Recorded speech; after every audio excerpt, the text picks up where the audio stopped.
प्यारे बेटे का नाम सनी है और ये कह रहा है कि ड्राइविंग टेस्ट के लिए इसने अप्लाई किया था और बार बार ये फेल होता जा रहा था। जब ये खुदा के घर में आया और खुदा के खादमों से इसने दुआ की तो खुदावंद यीशु ने हर जगह इन्हें फतहमंदी और कामयाबी और पास करके अपने नाम को जलाल दिया।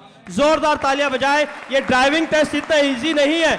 जो लोग टीवी पे या दूसरी कंट्रीज में सारी टेस्टिमनीज को सुनते हैं, शायद उन्हें पता नहीं कि इस मुल्क में ड्राइविंग टेस्ट लेना शायद आप पीएचडी की डिग्री ले रहे हैं। इतना मुश्किल है ड्राइविंग टेस्ट लेना, इजी नहीं है यहाँ पे ड्राइविंग टेस्ट को पास करना।